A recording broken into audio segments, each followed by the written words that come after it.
I have left Jocelyn at home and it's time to journey to the town. So let's get going. What are my choices? My walk action, 0, go to hex tiles. No diplomatic exchange. I don't need to do that. Let's just go walking. Come on, let's go.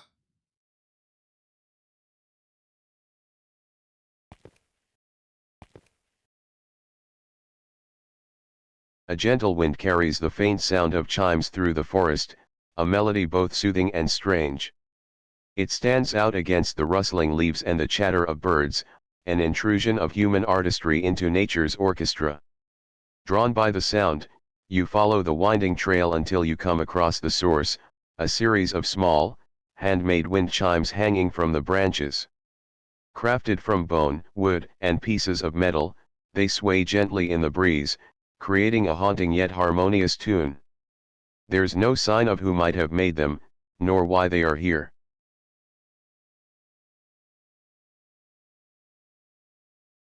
Okay, if someone did make these, they still might be nearby. You scan the surroundings for any sign of the presence. You scour the ground but find nothing definitive. If there was someone here, they've left no trace. The forest seems to swallow your efforts, offering only silence and the faint melody of the chimes as a mocking reply. Okay, I got +1 to my survival rolls. Resume your journey. Let's continue on. Go here. I have to click walk 1.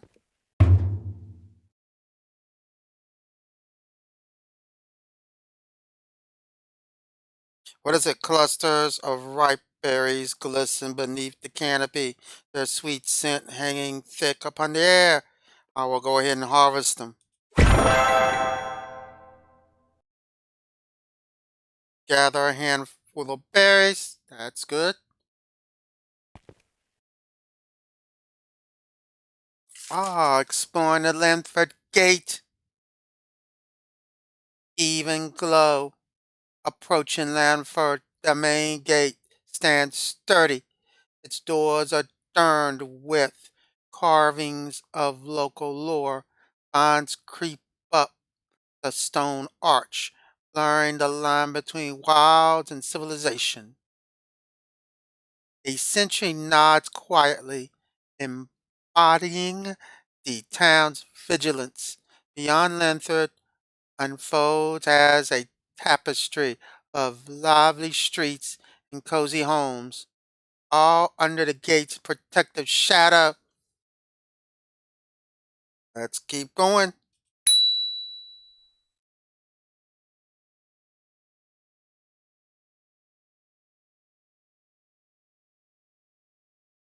Lanford streets are alive with the hustle and bustle of daily life, merchants peddling their wares, townsfolk engaging in lively conversations, and children playing in the narrow alleyways.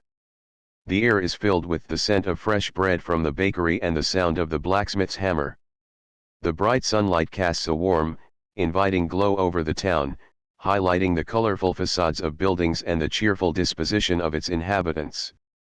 The town's energy would be infectious, if you didn't feel so exhausted. I should find a place to stay.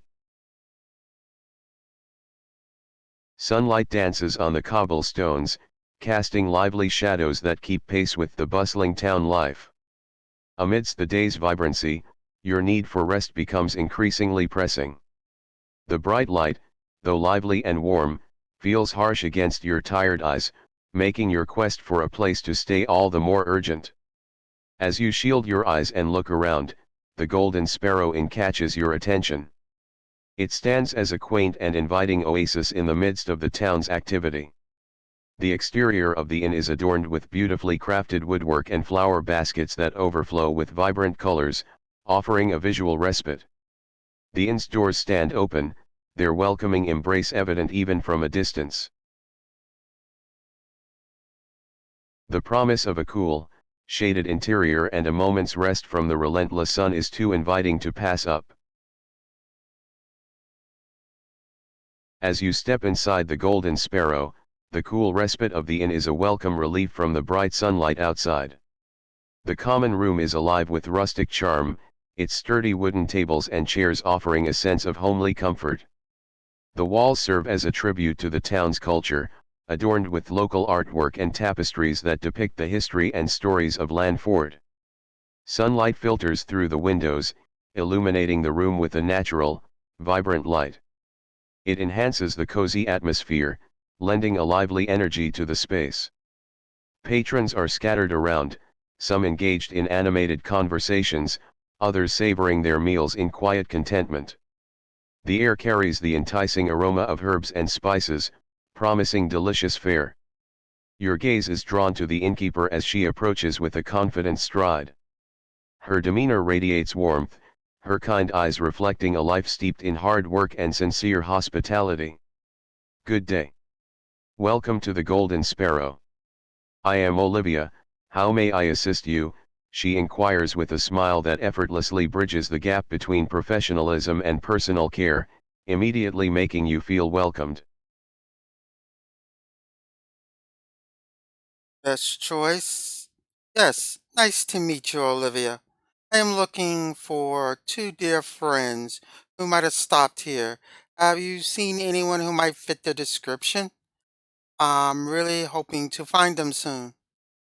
Describe them to me, she prompts, her tone hinting at a multitude of untold tales. You nod, vividly portraying your friends with words. I will start with Janice. I'll go with number one. I believe I saw your friend Janice, she begins, buying supplies at the market a couple of days ago. Relief and concern wash over you at her revelation. If it's him, he should be easy to find, she adds, her brow furrowing slightly.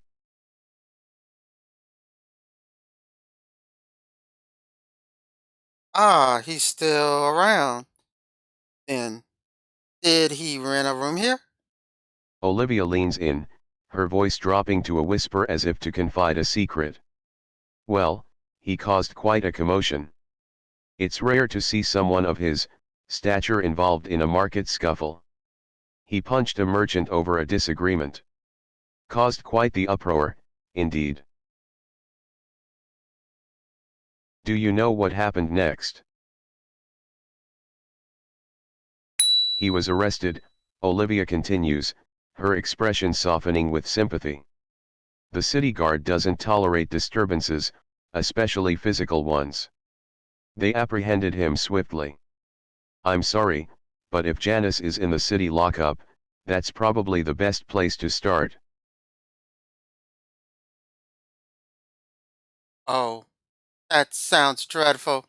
Janice must have been pushed quite far to resort to violence. I need to find out the story and see if there's any way I can help him.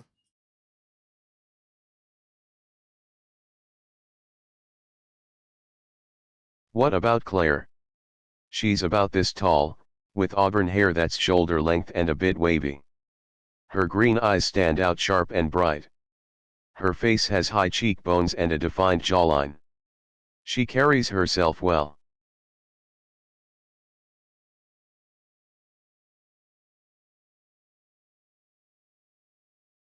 No, sorry.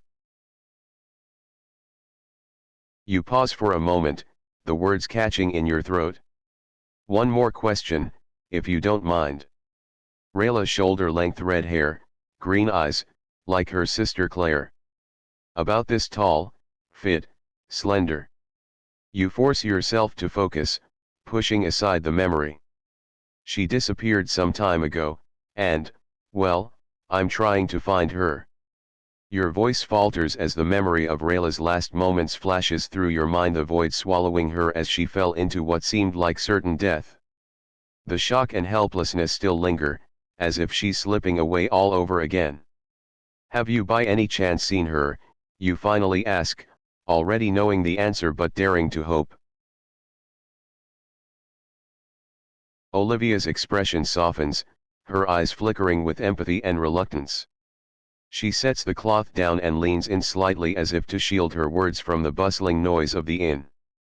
I'm sorry, she begins, her voice gentle but steady. I haven't seen Rayla here. But don't lose hope. The roads have been dangerous, and it might take time, but that doesn't mean she's not out there. Maybe she just took another path that didn't lead here. Ah, thank you, Olivia. I was trying to find out more about Janice at the city guard. Janice might have information about Claire, and his unusual behavior in the market could be a clue in itself. Renting a room can wait. You thank Olivia again for her help, her local knowledge proving invaluable in navigating the complexities of Lanford. As you leave the Golden Sparrow, the city's streets await, each corner and shadow potentially hiding answers or further questions. Return to the world map. Okay, but what I'm gonna have to do is go to the jail. Let's go here. Residential district. Okay, Lanford's residential district. As night descends, Lanford's residential district wraps itself in a serene hush, punctuated only by the soft glow of lanterns. Shadows dance quietly on the walls, crafting tales of the day's end. Windows become beacons of warmth in the cool air, revealing glimpses of families gathered, the day toil given away to rest.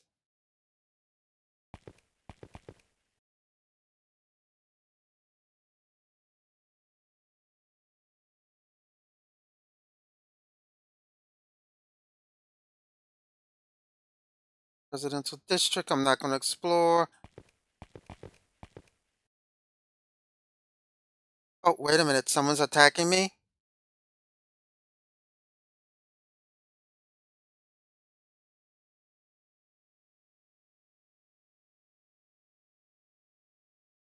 I don't think anyone's attacking me. What is this, undead? I might have to turn around. But 16? 12? Alright, we'll worry about that later. What is this? The Linkford's Guard Barracks.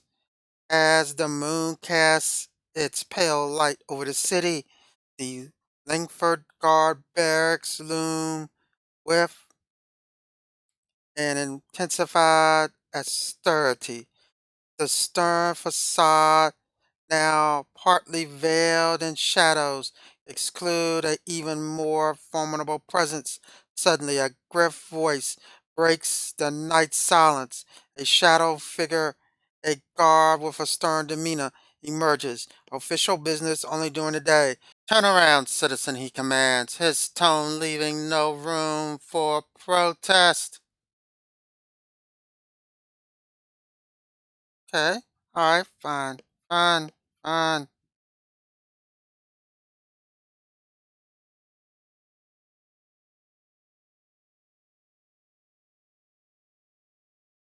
I guess I'll go back to the end.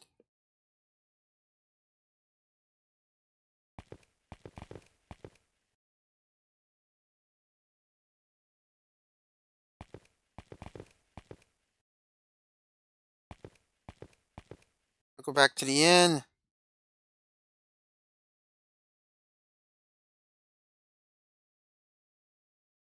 Tap room. Okay, view activities.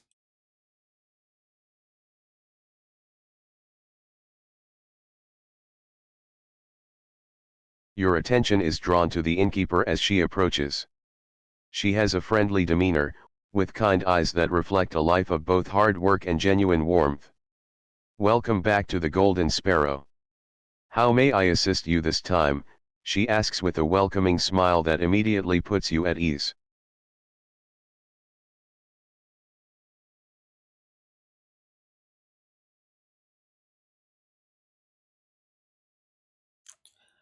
Ah, here it. I'll go. Good day, Olivia. You respond grateful for the air of normalcy within the inn's walls.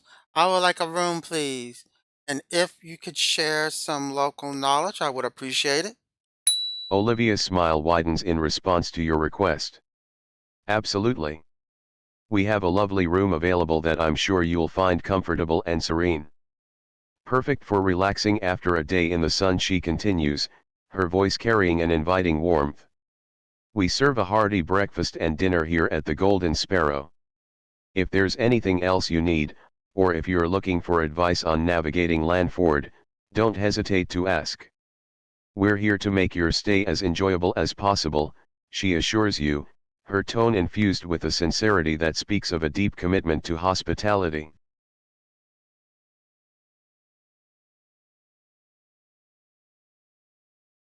That sounds wonderful, thank you.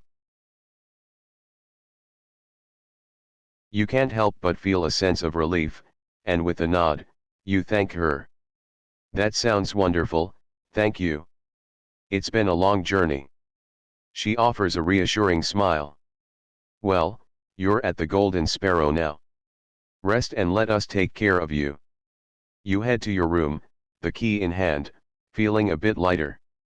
The room, as promised, is comfortable and welcoming, a small haven in the midst of your turbulent travels. Exhausted, you lie down, hoping sleep will come and grant you a brief escape from your thoughts. You place your belongings down and sit on the edge of the bed, feeling the mattress yield to your weight. It's a small comfort, but in your current state, it feels like a luxury. Your mind, however, refuses to quiet down, replaying the day's events and the challenges that lie ahead. Despite the comfort of the room, sleep feels like a distant dream. Yes, I do need a change. I'm gonna head downstairs and get a drink, and maybe I can get some more information. Seeking a change of scenery, you make your way downstairs. The common room of the inn, dimly lit and mostly deserted at this late hour, offers a different kind of solitude. You find an empty table and sit down, hoping the change of environment might ease your restlessness. As you settle in, your attention is drawn to a shady figure seated in a distant corner of the room. His presence seems incongruous with the tranquil atmosphere of the inn.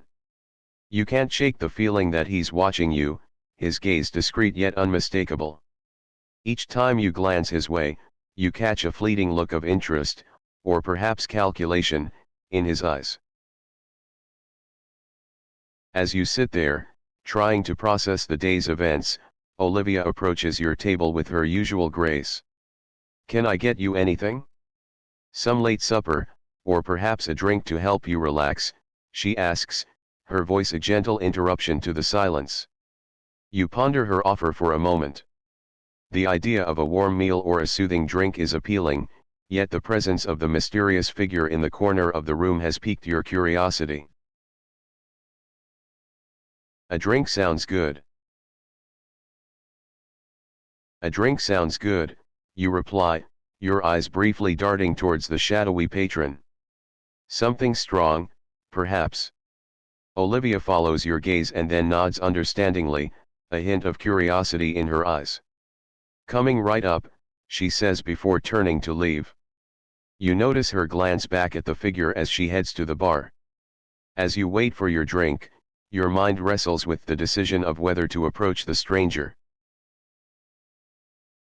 Your drink arrives, brought to you by Olivia. She places it on the table with a soft smile. Here you are. If you need anything else, just let me know.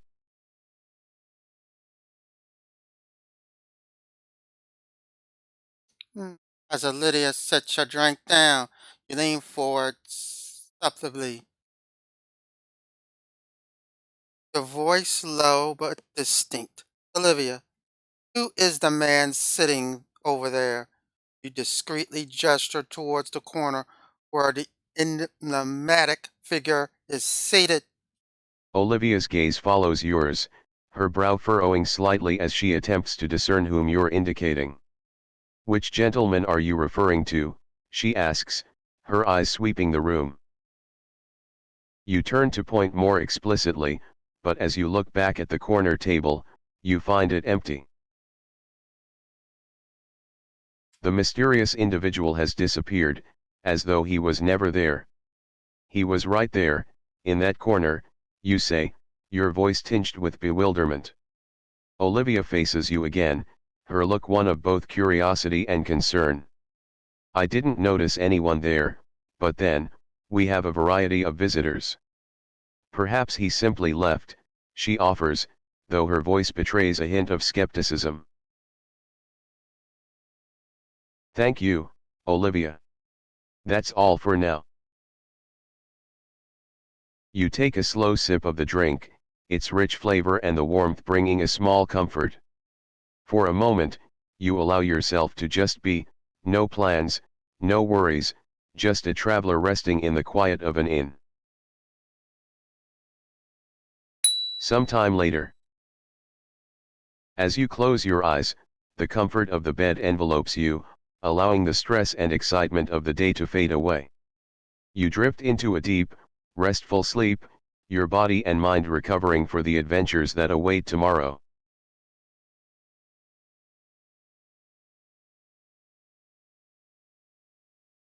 What I will do is enjoy myself with a nice nap, get up, and I will go check on Janice and try to get him out of jail. So, thank you for watching these adventures and have a nice day.